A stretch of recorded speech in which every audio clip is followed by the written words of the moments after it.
전에 한번 제가 말씀드렸던 인물인데요. 존 뉴턴이라고 하는 사람. 10대 초반에 영국의 노예선에 승무원으로 탔습니다. 그런데 그 자신이 아프리카 백인 노예상의 흑인 아내의 노예가 됐습니다. 오랫동안 그 흑인 아내에게 온갖 학대를 당했어요. 심지어는 음식 주지 않아서 흑인 부인이 먹고 남은 음식을 주워 먹고 땅에서 얌이라고 하는 그 감자 종류의 덩쿨 식물 그것을 파서 먹을 만큼 그렇게 고통을 당했습니다. 그러던 존 뉴턴이 노예 생활에서 풀려나고 현지인들과 같이 오래 살다가 자신이 노예선 선장이 되게 됐어요. 선장이 된 이후로 그는 별의별 방탕한 생활을 다 했습니다. 그렇게 살던 사람이 어느 날 기적적으로 예수님을 만나고 믿게 됐습니다. 회심한 다음에 자신과 같은 남봉꾼, 하나님께 대해서 거역하고 삿대질을 하던 사람을 하나님의 백성으로 삼아주신 은혜가 너무나 감사해서 찬송가를 많이 지었습니다. 그 중에 하나가 우리 찬송가에 있는 305장 나 같은 죄인 살리신 Amazing Grace라고 하는 그 찬송이죠. 나 같은 죄인 살리신 주 은혜 놀라워 잃었던 생명 찾았고 광명을 얻었네. 이 사람이 나중에 런던에서 목회를 했는데요. 아주 많은 사람에게 주님의 은총을 전했습니다. 그리고 죽기 전에 자기의 묘비명을 자기가 직접 써서 이렇게 새겨달라라고 했는데요. 이런 내용입니다. 한때 불신자이며 남봉꾼이던 나, 아프리카 노예들의 종인 내가 우리 주와 그리스도의 풍성한 긍휼로 인해 보존되고 회복되고 용서받았다. 그리고 내가 그토록 오랫동안 파괴시키기를 원했던 그 신앙을 전파하기 위해서 세움을 입었다. 한 사람이 이렇게 변화를 받아서 하나님의 은혜를 감격스럽게 전하다가 세상을 떠났습니다. 우리는 이 사람을 통해서 죄에 대해서 죽고 하나님에 대하여 산 사람이 어떤 사람인가를 알 수 있습니다. 지난 주일에 우리가 함께 살핀 로마서 5장 20절 말씀에 죄가 더한 곳에 은혜가 넘쳤다 그랬는데요. 좀도둑이 용서받은 것보다 살인범이 용서받은 것이 은혜가 더 크죠. 죄가 클수록 은혜가 더 깊은 것이죠. 죄가 아무리 강해도 은혜가 더 강해서 결국에는 은혜가 승리하고 은혜가 다스리게 된다라고 말씀을 드렸습니다. 예수님을 따르던 많은 사람들이 이런 큰 은혜를 받은 사람들이었어요. 주님께 큰 죄를 용서받은 사람일수록 주님을 더 사랑하고 더 헌신하게 되는 것이죠. 그러다 보니까 이런 오해가 생기게 됩니다.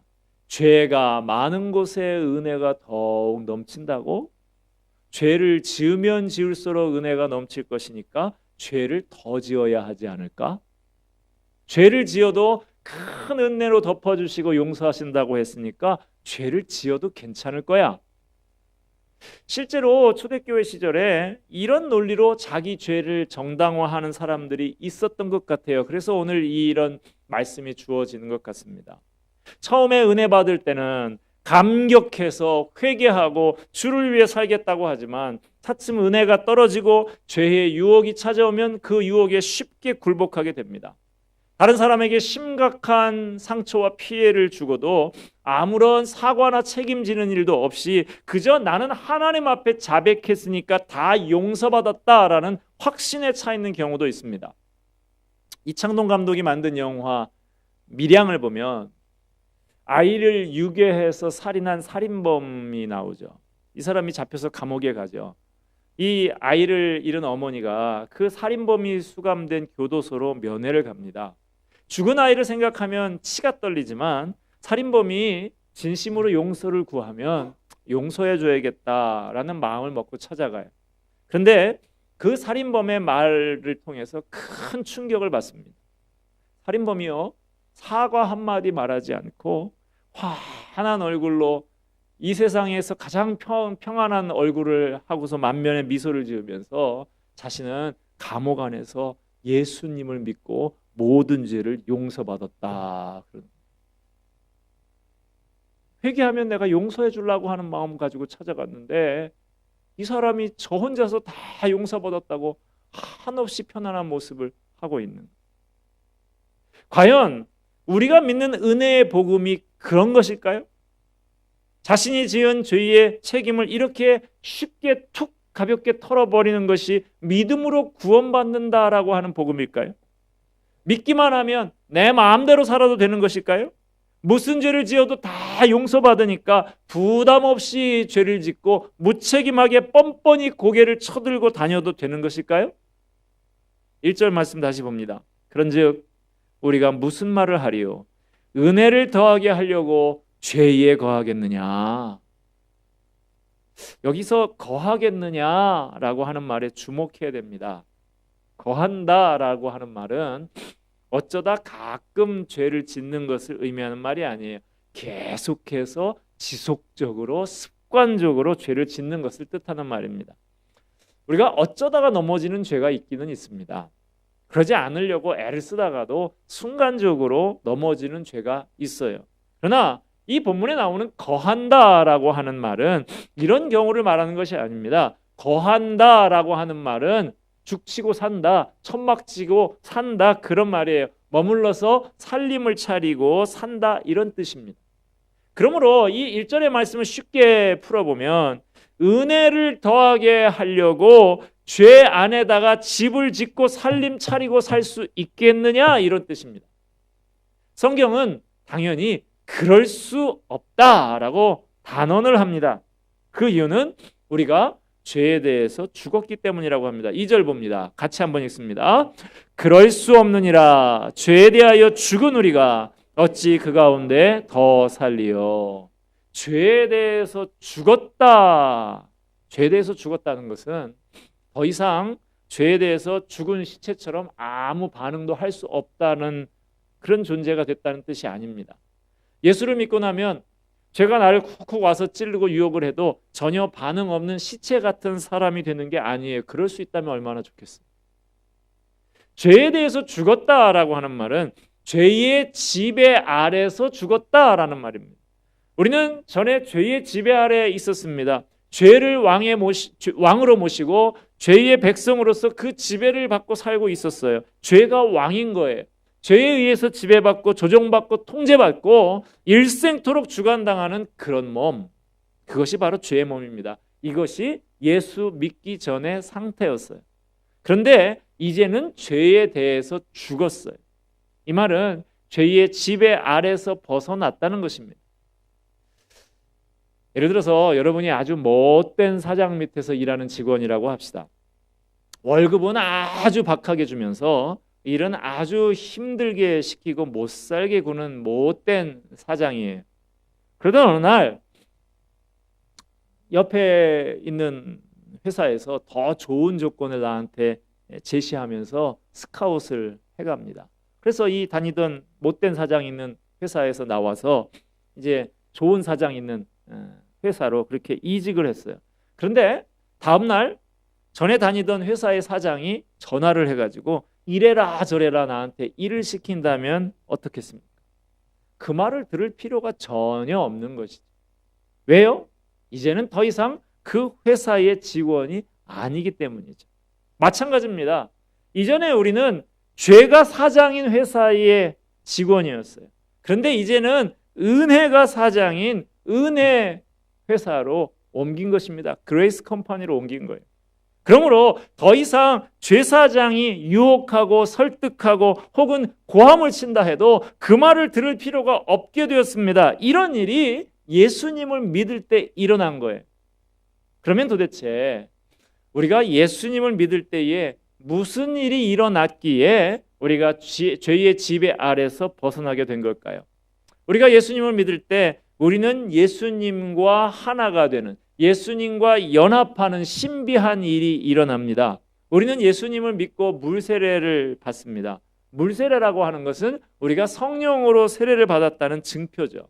물세례를 받는 것은 우리가 예수님을 믿을 때 성령님이 우리 안에서 하신 일을 상징적으로 표현해 주는 것입니다. 그렇다면 성령님께서 우리 안에서 무슨 일을 하십니까? 바로 우리를 그리스도의 십자가와 연합시켜 주는 일을 하시는 것이 성령님이 하시는 일입니다. 3절 말씀 보겠습니다. 같이 봅니다. 무릇 그리스도 예수와 합하여 세례를 받은 우리는 그의 죽으심과 합하여 세례를 자, 여기 합하여. 그런데 이 합하다라고 하는 부분에 쓰인 헬라어 단어는 에이스라고 하는 단어인데 영어로 하면 인 같은 거예요. 안으로, 속으로 그런 뜻입니다. 그러니까 그리스도 예수와 합하여 세례를 받은 우리는 이라는 말은 예수 그리스도 속으로 세례를 받아 들어간 우리는 이런 뜻입니다. 밖에 머물지 않고 속으로 들어가서 하나가 된다는 거예요. 성령님은 우리가 예수를 믿을 때에 우리를 예수님 안으로 데리고 가십니다. 그래서 예수님이 십자가에 못 박혀 죽으실 때 우리도 그분과 함께 죽게 됩니다. 그 다음에 성령님은 우리를 그리스도의 부활에도 하나가 되게 하세요. 그리스도의 죽음에서 부활하는 그 시간에 우리도 그분과 함께 살아나서 새 삶을 살게 됩니다. 4절 말씀 같이 보십시다. 그러므로 우리가 그의 죽으심과 합하여 세례를 받음으로 그와 함께 장사되었나니 이는 아버지의 영광으로 말미암아 그리스도를 죽은 자 가운데서 살리심과 같이 우리로 또한 새 생명 가운데서 행하게 하려 함이라. 성령님께서는 우리를 그리스도와 함께 십자가에 못 박아 장사 지내시고 동시에 우리를 예수님과 함께 부활시키십니다. 1차적으로는 예수님의 부활과 하나가 되어서 우리가 영적으로 새 생명을 얻었지만 장차 예수님이 부활하신 것 같이 육체적으로 부활하는 일에도 하나가 되게 됩니다. 5절 말씀 같이 봅시다. 만일 우리가 그의 죽으심과 같은 모양으로 연합한 자가 되었으면 또한 그의 부활과 같은 모양으로 연합한 자도 되리라. 우리는 성령 안에서 그리스도와 함께 죽고 그리스도와 함께 살아난 거예요. 이런 일이 우리가 예수를 믿을 때 일어납니다. 우리의 믿음은 바로 우리를 예수님과 하나가 되게 하는 믿음인 거예요. 예수님의 죽으심과 하나 되어 우리가 죽었다 그러는데 과연 우리의 뭐가 죽은 걸까요? 지금 우리는 이렇게 멀쩡하게 살아 있는데 도대체 우리의 뭐가 죽은 건가요? 6절 상반절 말씀 보면 우리가 알거니와 우리의 옛사람이 예수와 함께 십자가에 못 박힌 것은 여기서 가르쳐주고 있죠. 바로 우리의 옛사람이 못 박혀 죽은 거예요. 옛사람은 뭘 말합니까? 내 마음대로 살겠다고 하나님을 떠나서 결국 죄의 노예로 살아가는 죄된 자를 말하고 있습니다. 그런데 우리가 예수님을 믿을 때에 내 마음대로 살겠다는 이 옛사람이 죄된 자가 십자가에 못 박혀 죽습니다. 그것은 이미 이게 죽어 있기 때문에 옛사람이라고 그런 거죠. 지금 사람이 아니고 옛사람. 이미 죽은 사람이라는 거예요.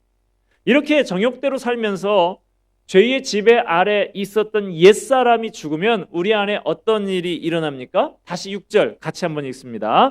우리가 알거니와 우리의 옛사람이 예수와 함께 십자가에 못 박힌 것은 죄의 몸이 죽어 다시는 우리가 죄에게 종노릇하지 아니하려 함이니 죄의 종인 우리의 옛사람, 죄의 몸이 죽어서 우리가 죄에게 종노릇하지 않게 되었습니다.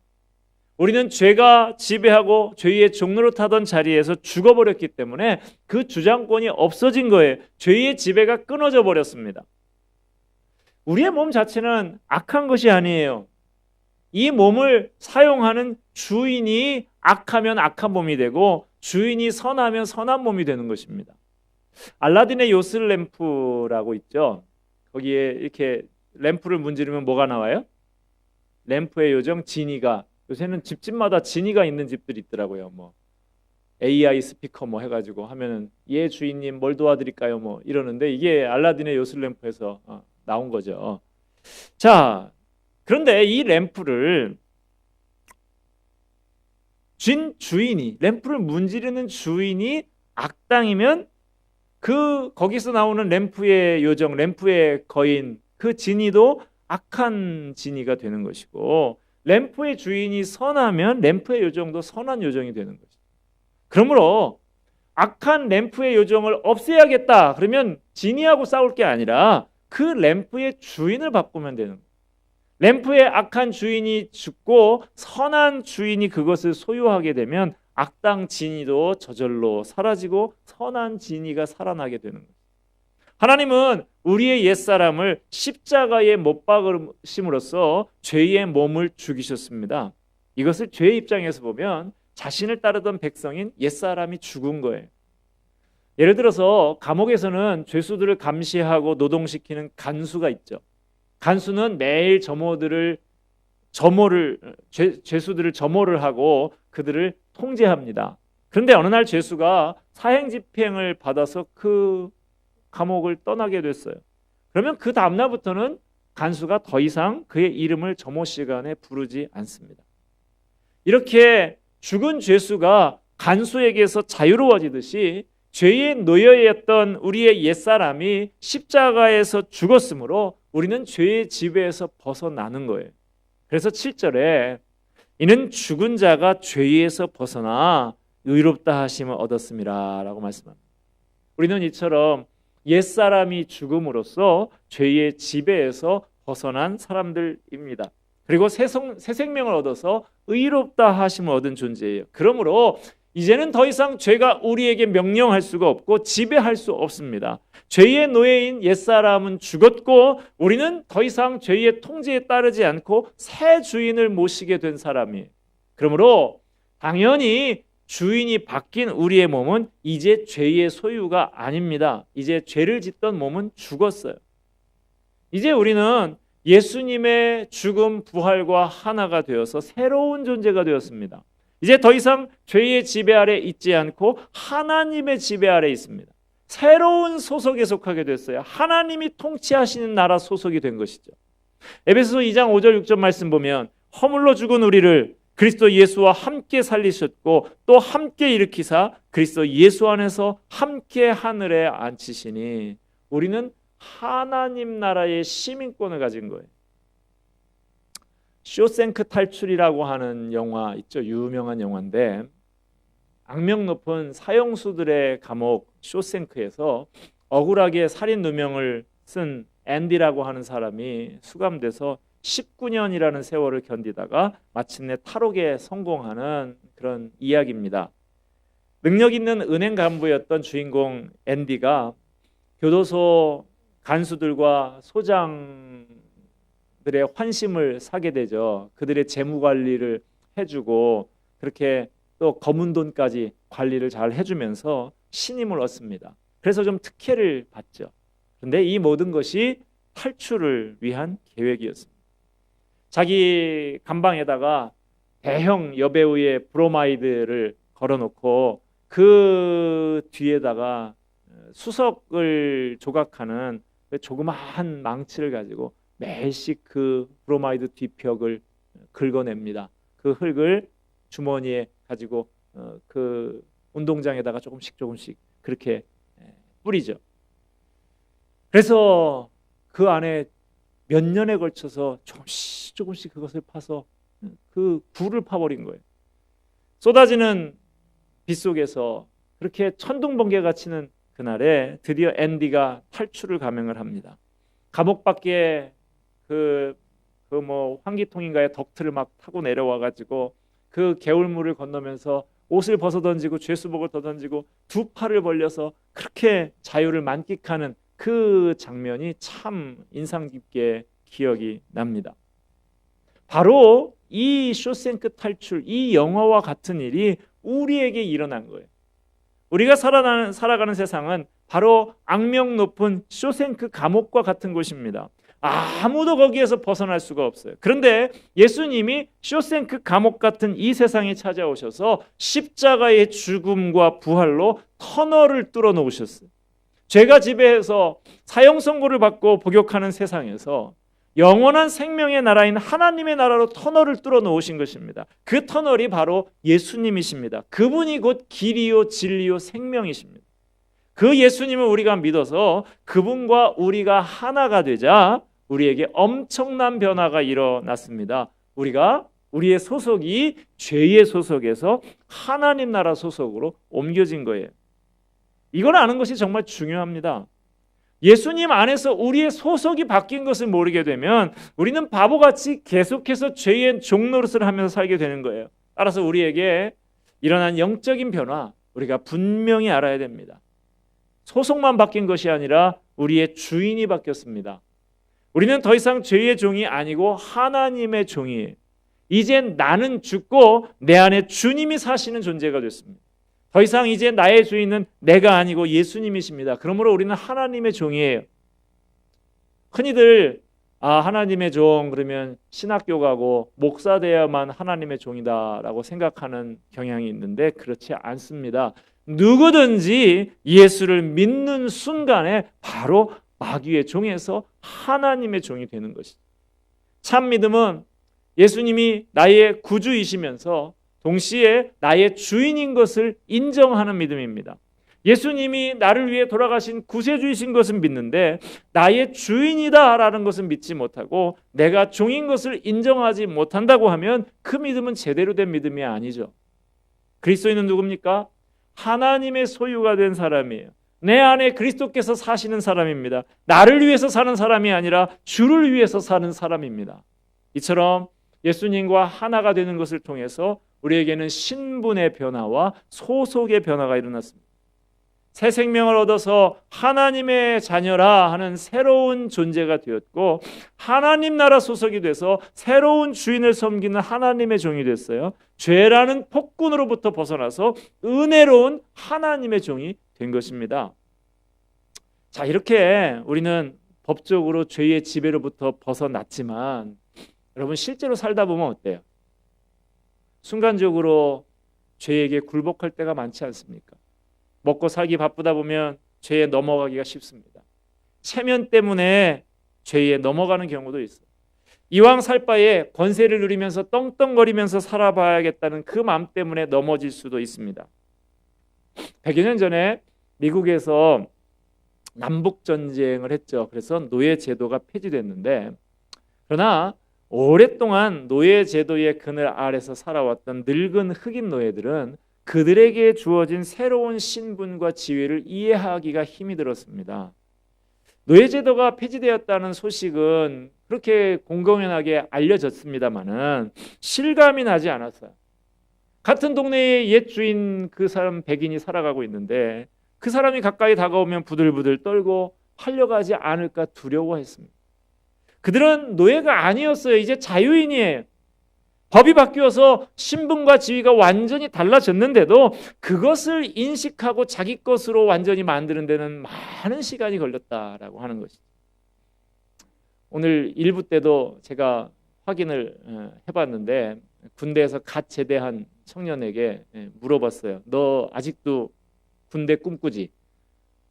그랬더니 그랬다고. 얼마 전에 제대한 지 8개월 된 자기 고참을 만났는데 그 사람도 아직도 군대 꿈꾼다고 그런 이야기를 하는 얘기를 들었습니다. 이 군대에서 제대한 지 꽤 됐는데 아직도 꿈속에서는 군복무를 하고 있는 사람들이 있어요. 사고를 쳐가지고 꼭 악몽을 꿉니다. 꿔도. 그래서 간부나 고참에게 질책받고 영창 가고 막 기합받는 그런 꿈을 꾸기도 합니다. 한참을 막 힘들어하다가 꿈에서 깨고 나면 황당합니다. 몸은 제대를 했는데 내 잠재의식은 아직도 제대를 못하고 있는 것이죠. 마찬가지입니다. 우리가 죄의 지배에서 벗어났는데도 실제로 죄가 우리 삶에 가까이 와서 손짓을 하고 유혹을 하면 우리는 두려워하면서 벌벌 떱니다. 신분이 바뀌었는데도 느낌은 여전히 죄의 노예로서 그렇게 살아가는 것이죠. 왜일까요? 우리 안에 있는 옛사람의 오랜 습성이 남아있기 때문입니다. 이 옛사람의 습성을 버리지 못하면 법적으로는 신분상으로는 자유인인데 실제로는 노예로 살아가게 되는 것이죠. 우리는 죄에 대해서 죽고 매장당했습니다. 그리고 예수님과 함께 새로운 생명을 사는 사람이 됐어요. 그러므로 빨리 옛사람의 의식과 습성에서 벗어나서 우리의 존재와 신분에 맞게 살아야 합니다. 11절 말씀 같이 읽도록 하겠습니다. 시작. 이와 같이 너희도 너희 자신을 죄에 대하여는 죽은 자요 그리스도 예수 안에서 하나님께 대하여는 살아있는 자로 여길지어다. 여길지어다 그랬어요. 이 여기는 것이 아주 중요합니다.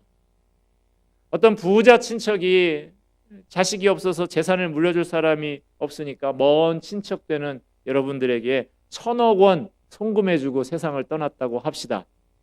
오늘 또 가셔서 다 확인을 한번 해보시기 바랍니다.